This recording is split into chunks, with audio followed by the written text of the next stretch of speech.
नमस्कार back to our channel friends. मैं सबका अपने चैनल स्टॉक्स फॉर लाइफ पे बहुत स्वागत करता हूँ। दोस्तों ये फिल फैमिली डे फिल्म बस बहुत लोग मुझसे कमेंट बॉक्स में पूछ रहे थे कि आने वाले कल में कौन कौन से ऐसे माइक्रो कैप हैं जो mid cap, small cap, large cap में कन्वर्ट हो सकते हैं। तो ध्यान रखिएगा दोस्तों, अगर मार्केट में 100 माइक्रो कैप है ना, ऐसा नहीं है कि 100 माइक्रो कैप में पैसे बनेंगे। आपको फिल्टर करना पड़ेगा कि कौन से माइक्रो कैप कंपनी में डेट कम है, कौन सी माइक्रो कैप के वैल्यूएशंस ठीक ठाक है और कौन से माइक्रो कैप आने वाले कल में अपने प्राइस ट्रेंडिंग को स्ट्रेच कर सकता है। आपने देखा कि डायनेमिक केबल्स को जब हमने आइडेंटिफाई किया था 12-11 के आसपास का पी था, आज वो 30 के आसपास पी हो चुका है, जहाँ पे तो वैल्यूएशन कंफर्ट होता है ना और प्राइस टू अर्निंग में एक्सटेंशन होते हैं तो लॉन्ग टर्म में ज़रूर पैसे बनते हैं। तो यहाँ पे उसमें एक नहीं बल्कि 3 माइक्रो कैप को लाया हूँ, जहाँ पे आप चाहें तो वॉच लिस्ट में इसको रखिए और इस बार का Q1 के नंबर्स को देखें, उनकी कमेंट्री सुनिए और उसके बाद आप चाहें तो डिप में थोड़ा थोड़ा निवेश करके 5000 10,000 लगा के फॉर लॉन्ग टर्म छोड़ सकते हैं।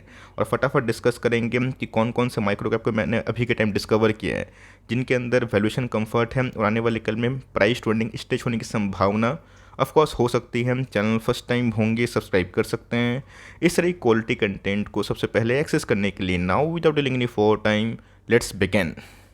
तीनों में से जो पहला स्टॉक है उसका नाम है टीना रबर। तीनों स्टॉक की बात की जाए, तीनों अलग अलग इंडस्ट्री को बिलोंग करती है। टीना रबर एंड इंफ्रास्ट्रक्चर। कंपनी के भाव की बात की जाए 728 के आसपास का स्टॉक है। बीच में का स्टॉक क्रैश में मिल रहा था बट फिर से अच्छे नंबर्स के दम पे कंपनी ने बाउंस बैक किया। तो ऑफकोर्स इस कंपनी में खास बात क्या है, कंपनी क्या काम करती है, क्या फंडामेंटल्स है, फटाफट देख लेते हैं। सबसे पहले अगर आप देखें जो रिटर्न प्रोफाइल है वो काफ़ी इंप्रेसिव हमें देखने को मिल रहे हैं। एक साल में का इस कंपनी 90% के आसपास चढ़ चुकी है और ये सब का इस कंपनी जब गिरती है ना तो बहुत ही तेज़ी से गिरती है। बीच में तो कैसी कंपनी 300 के नीचे आई थी और फिर से बाउंस बैक करके 700-800 के आसपास भी जा चुकी है।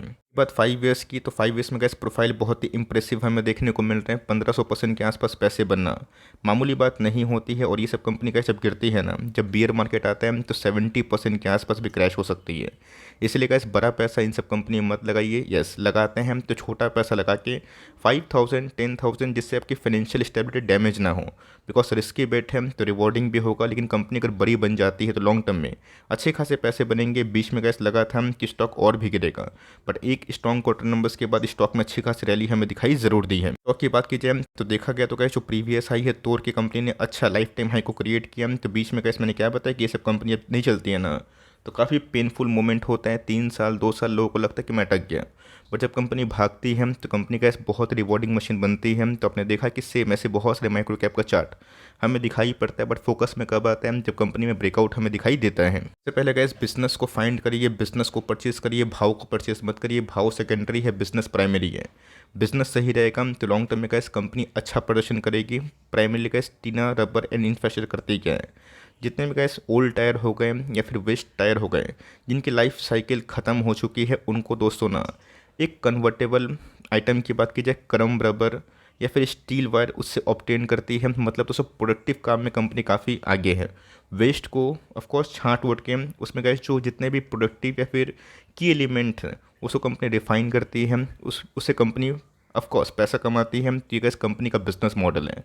आप चाहे तो उनके वेबसाइट को विजिट करें, कंपनी के बोर्ड ऑफ डायरेक्टर्स में कौन कौन है, कंपनी के एमडी कौन है, कंपनी का जो लॉन्ग टर्म में गो ग्रीन और गो क्लीन है उसके संकल्प की वजह से कंपनी कितना भाग सकती है, ये गैस आप चाहें तो चेक कर सकते हैं। बात कंपनी के मार्केट साइज की, तो जिन्हें गैस ओनली 600 करोड़ के आसपास की मार्केट कैप है। ऐसा नहीं गैस कि रिलायंस की तरह कंपनी है। रिलायंस में दोस्तों 2-3% के आसपास फॉल होगा, 10 ठो न्यूज़ आपके सामने आएगी बट ये सब कंपनी गैस 70% बिगड़ जाएगी ना तो उस समय न्यूज़ का इन्फ्लो नहीं होगा। तो ऑफकोर्स गैस माइक्रो कैप में न्यूज़ निकलना थोड़ा सा मुश्किल होते हैं बट यस अगर सही जगह पे दाव होता है कंपनी अच्छा करेगी। एक साल पहले गैस बात की जाए, एक साल लो की 325 के आसपास कंपनी आई थी और बाउंस बैक करके 770 के आसपास भी गई। रही बात प्राइस ट्रेंडिंग के 28 के आसपास है बट कंपनी की आरओसी और आरओई काफ़ी इंप्रेसिव है। कंपनी गैस इतना तेज़ी से क्यों पैसा बनाई, इसके पीछे कारण क्या मैंने क्या बताया गैस कि फंडामेंटल क्या है, बहुत ही सुपीरियर होते हैं, की एलिमेंट होते हैं। फंडामेंटल के अर्निंग्स ही होते हैं। कंपनी के अर्निंग्स की बात की जाए, ये जैसे रैपिडली ग्रो होते हुए देखने को मिले 21, 22 और 23 में कंपनी वैसा वैसा परफॉर्मेंस करी। कंपनी की प्रॉफिटेबिलिटी की बात की जाए, एक समय गैस कंपनी लॉस में आ गई थी, उसके बाद नो प्रॉफिट नो लॉस, और उसके बाद कैसे कंपनी ने बाउंस बैक किया। तो बहुत ही इंप्रेसिव जो हेल्दी ग्रोथ है वो कंसिडर होता हुआ दिखाई ज़रूर दिया था। उसके बाद कंपनी के रिजर्व स्कीम तो 87 करोड़ के आसपास से रिजर्व है, चूँकि कंपनी बहुत बड़ी नहीं है, लेकिन यस चूँकि कंपनी बहुत ही ग्रोइंग स्टेज में है, नेसेंट स्टेज में है, तो कंपनी के ऊपर 60 करोड़ के आसपास बोरोइंग्स हैं। बात प्रमोटर होल्डिंग की, तो ऑफकोर्स का 73% के आसपास स्टेक जो है प्रमोटर के हैं, इसीलिए थोड़ा सा ये कंपनी सेफ होती है। रही बात रेस्ट जो होल्डिंग है, पब्लिक की होल्डिंग है 25% के आसपास, लेकिन यस एफ की होल्डिंग 0.82% के आसपास है। देखते हैं कि आने वाले कल में कंपनी कैसा प्रदर्शन करती है, और जैसे जैसे इस कंपनी की फंडामेंटल्स इंप्रूव होते जाएँ, आप चाहें तो 5000 की जगह 10,000 15,000 ऐसे ऐसे करेगा कंपनी का, यहाँ से अगर 10,000 करोड़ 12,000 करोड़ 15,000 करोड़ के आसपास की मार्केट कैप कुछ हुए कि ना, आपको समझ में भी नहीं आएगा। और धीरे धीरे आप जो हायर प्राइसेस है उसमें भी खरीद सकते हैं, और लो प्राइस में भी एकोमोडेशन करके कम से कम 5 साल 10 साल चलने का टाइम आप दे सकते हैं। कंपनी की बात की जाए तालब्रोस ऑटोमोटिव कंपोनेंट्स, जी हाँ गैस, ऑटो एंसिलरी में ये कंपनी बहुत ही लेस पी पे ट्रेड करता है, और पिछले कुछ समय से आपको याद भी होगा जब ये 600 के भाव पे था उस समय गैस मैंने स्टॉक फटाफट में कमेंट्री थी बताया था कि अपने वॉच लिस्ट में कम से कम ला के रखिए, बिकॉज कंपनी इसमें वॉल्यूम्स ब्रेकआउट हो रहा है, और एक्जैक्टली गैस पिछले कुछ समय से कंपनी काफ़ी अच्छा परफॉर्मेंस कर रही है। बात लॉन्ग टर्म की, मैंने क्या बताया गैस कि ये सब कंपनी में निवेश करना थोड़ा रिस्की होता है, बट जब कंपनी भागती है ना तो सारी बैरियर्स को तोड़ती है। तो बीच में गैस मल्टीपल टाइम फ्रेम का ब्रेकआउट हमें देखने को मिला था। उसके बाद कंपनी अगर आप देखें 50% के आसपास चढ़ चुकी है, लेकिन दोस्तों यहाँ पे सिर्फ रैली आई, इसका मतलब ये नहीं कि स्टॉक गिरना ही चाहिए। आपको समझ में आना बहुत ही इंपॉर्टेंट है कि वैल्यूएशन कंफर्ट कहाँ पे है। आज पॉलीकैब वरुण बेवरेज में पैसे क्यों बने, बिकॉज वैल्यूएशन कंफर्ट था, और जैसे जैसे अर्निंग्स बढ़ते गए वैसे वैसे प्राइस ट्रेडिंग और भी कंफर्टेबल जोन में आते हुए देखने को मिले। तो कंपनी का एक ग्रोइंग स्टेज में है, और रही बात कंपनी बहुत ही अच्छा परफॉर्मेंस कर रही है। कंपनी की खास बात क्या है मैं ज़रूर बताऊंगा, लेकिन यस उसके पहले अगर आप देखें तो ओनली 1000 करोड़ के आसपास ही मार्केट कैप है। अब मिंडा इंडस्ट्री की बात की जाए, फिर यूएनओ मिंडा की बात की जाए, मदरसन सुमी की बात की जाए, या फिर सोना बीएलडब्ल्यू की, ये सब तो गैस मल्टी जो बिलियन डॉलर है उन सब की कैटेगरी में आते हैं। और ये कंपनी की बात की जाए उस कैटेगरी में नहीं आता, लेकिन दोस्तों उन सब का प्राइस ट्रेडिंग काफ़ी महंगा है। इसके बात की जाए तो 18 के आसपास पी है। रही बात कंपनी के आरओसी की, आरओई की, वो भी ठीक ठाक इन लाइन है, जो बहुत ही कम ऐसे ऑटो इंसलिनी में दिखाई देते हैं। अर्निंग्स गैस काफ़ी सुपीरियर होते हैं। कंपनी अर्निंग्स अच्छा पेश करेगी तो कंपनी पैसा बनाएगी। अब अर्निंग्स की बात की जाए, आपके सामने प्रूफ है 385, 444, 577, 647, और उसके बाद अगर आप देखें ऑपरेटिंग मार्जिन कंसिस्टेंट। तो कंपनी के नेट प्रॉफिट की बात की जाए, जैसे जैसे बढ़ते हुए देखने को मिले वैसे वैसे गैस कंपनी अच्छा ही परफॉर्मेंस की। तबकोर्स गैस वीडियो की कमेंट्री में ना ये चार्ट आपको बहुत ही क्विकली 10 सेकंड में मैंने बता दिया, लेकिन गैस इस चार्ट को देखने के लिए ना लोग 4 साल होल्ड किए, तब जाके दोस्तों हर क्वार्टरली अपडेट के बाद, ईयरली अपडेट के बाद कंपनी के अंदर से अच्छी खासी बाउंस बैक मिली। बात कंपनी के रिजर्व स्कीम, तो कंपनी के पास सफिशिएंट अमाउंट ऑफ रिजर्व्स हमें देखने को मिलते हैं, और बोरोइंग्स की बात की जाए बहुत ही हद तक कम है। तो मेरे हिसाब से gas company valuation point of view से काफ़ी कंफर्ट दे रही है, और आने वाले कल में इसमें वैल्यूएशंस और भी स्ट्रेच हो सकते हैं। ऑल दो गैस लाइफ टाइम हाई पे हैं, तो कभी भी थोड़ी बहुत 20-25-30% के आसपास पुल बैक हो सकती है, और उसके लिए अगर आप रेडी हैं तो ही सही है। ये प्रमोटर होल्डिंग की बात की जाए 58.42% के आसपास है। प्रमोटर्स ने कैसे हाल फिलहाल में अपने स्टेक को थोड़ा सा बढ़ाया था, और बहुत लोग स्क्रीनर पे आ भी गया होगा। रही बात पब्लिक होल्डिंग की, वो 41% के आसपास है।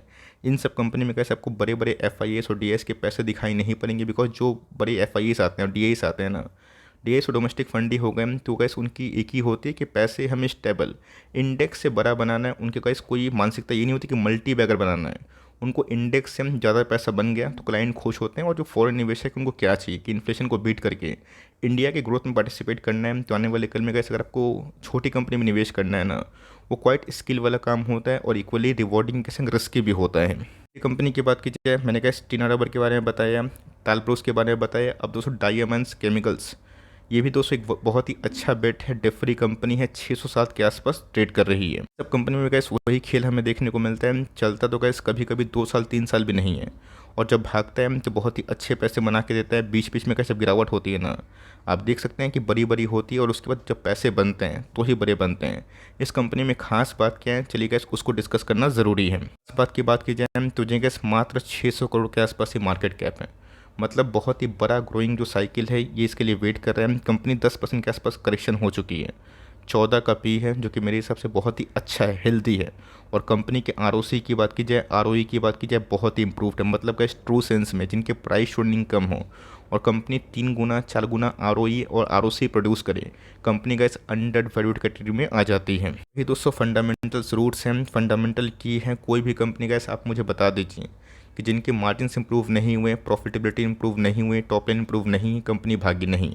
कंपनी भागेगी तो क्रैश भी होगी, लेकिन जिस कंपनी में क्वार्टरली बेसिस पे, ईयरली बेसिस पे खासकर इम्प्रूवमेंट होती है तो कंपनी अच्छा परफॉर्मेंस करती है। तो मार्च 23 इनके लिए गाइस बहुत ही अच्छा साल रहा। रही बात कंपनी के ओपीएम भी काफ़ी हेल्दी थे और कंपनी की प्रॉफिटेबिलिटी बूस्ट होने की वजह से कंपनी अच्छा परफॉर्मेंस की। बीच में गाइस कंपनी क्रैश हुई थी ना, कंपनी के प्रॉफिट्स भी काफ़ी डाउन थे, कंपनी के प्रॉफिट सही हुए तो मार्केट में शेयर्स को लेकर काफ़ी डिमांड हो चुकी थी। नहीं खास बात की बात की जाए, कोई गाइस डेट का इशू नहीं है, लॉन्ग टर्म बोरिंग्स है ही नहीं उतना। रिजर्व्स की बात की जाए 125 करोड़ के आसपास है, जो मेरे हिसाब से काफ़ी हेल्दी है। और कंपनी की बात की जाए एकदम डेट फ्री कंपनी, हमें बोरिंग लेस कंपनी दिखाई देती है। बात प्रोमोटर होल्डिंग की 54% के आसपास स्टेक प्रोमोटर के पास ही है। एफआईएस की होल्डिंग की बात की जाए है ही नहीं, पहले थे थोड़े ट्रिम हो गए। डीएस की होल्डिंग 0.03% के आसपास है, 45% के आसपास पब्लिक की होल्डिंग है। आप चाहें तो ये तीनों स्टॉक को अपने वॉच लिस्ट में लगाइए, खरीदना नहीं खरीदना आपकी मर्ज़ी की बात है। बिकॉज दोस्तों ये सब कंपनी थोड़ी रिस्की होती है। अब ऐसा नहीं कि तीनों स्टॉक आप खरीद लें, है ना। अब तीनों में से आप फिल्टर करें, आप डिसाइड करिएगा। कल मैंने कमेंट देखा कि सर 50-60 स्टॉक है, कितने स्टॉक को खरीदूँ। मेरा काम है कैसे आपको बेस्ट पिक्चर दिखाना। अब उस बेस्ट पिक्चर में बेस्ट सीन क्या है जिसको आप लेके मोटिवेशन फील करें या फिर लाइफ चेंज करें, वो दोस्तों बेस्ट सीन जो होता है ना वो आपको डिसाइड करना होता है। मैं तो कैसे बेस्ट पिक्चर दिखाता हूँ, बेस्ट सीन आप डिसाइड करिए। मतलब बेस्ट जो पिक है आपको जो अच्छा लगता है, और कंपनी को लेकर थोड़ा सीरियसली खुद से मॉनिटर करिए और देखिए कि कौन सी कंपनीज के नंबर्स क्या आ रहे हैं, ऑपरेटिंग मार्जिन्स कैसे थे, अभी कैसे हैं, शॉर्ट टर्म चैलेंजेस क्या हैं, लॉन्ग टर्म चैलेंजेस क्या है, कंपनी की इंडस्ट्री कैसा ग्रो कर रही है, कंपनी के लीडर्स कौन कौन से हैं।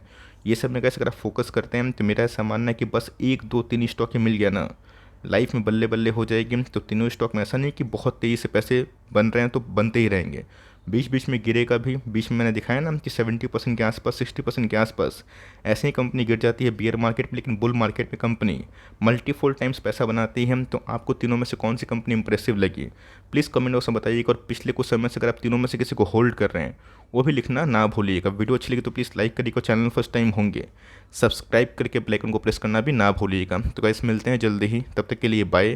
Thanks for listening friends, God bless you all.